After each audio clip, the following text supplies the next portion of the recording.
फूलकोबी पकोड़ा तो बहुत थर खाई फूलकोबी को नुआ शैली रे गोटे थर फ्राए करंतु आपण माने आकु जेकोसी चटनी सह खाई परिबे।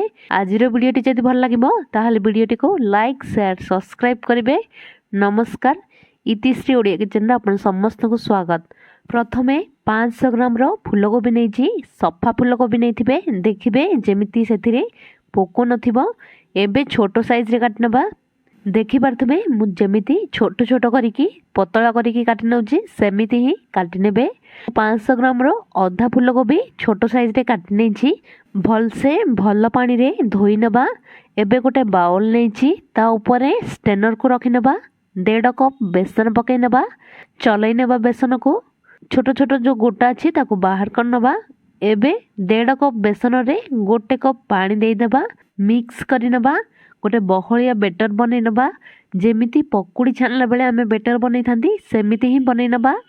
देखि पारथबे एतिकी ही बहलिया रखिबा आउ अधिका पानिया करबानी। एबे एथिरे जो फूलकोबी काटिकी रखिथिले ताकू एथिरे पकै नबा। गोटे छोट आलू को पूरा पतला करिकी काटि नेछि ताकू पकै नेली। गोटे पियाज पकै नेली। धनिया पत्र पकै नेली। कंचा लंका पकै नेली। सब परिवा को भल से मिक्स करि नबा। एठी भल से मिक्स कर नेछि।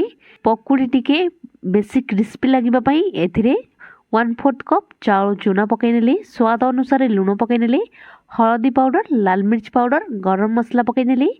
जुआणी टिके हाथ रे क्रश करिकी पकै नेबे, बहुत भल बास्ना आसीबो। सब को भल से मिक्स कर नेली। एठी पकुड़ी टिके आउ टिके क्रिस्पी लागिबा पई जो पकुड़ी छाणीबा पई तेल गरम करथली सेथिरो 1 चामच तेल पकै नेली। अल्प टिके बेकिंग सोडा पकै नेली। सब को भल से मिक्स कर नबा। एठी भल से मिक्स कर नेछि। एबे पकुड़ी छाणीबा को रेडी हे गला। कढ़ाई रे तेल गरम कर नेछि।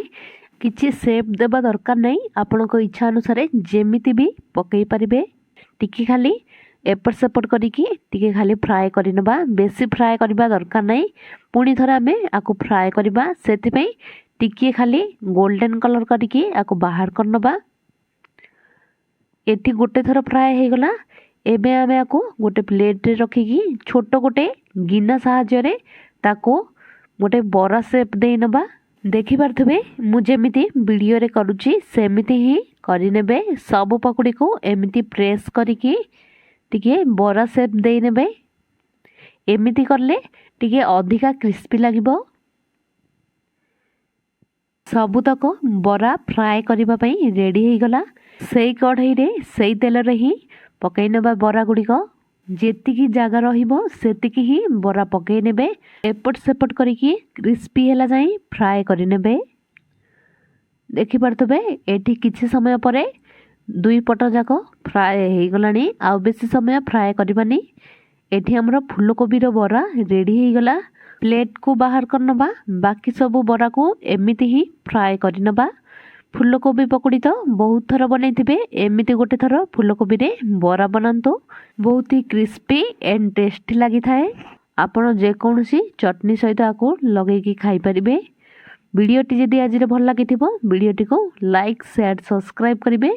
पुणी देखा गोटे नुआ वीडियो रे। रहुची, धन्यवाद।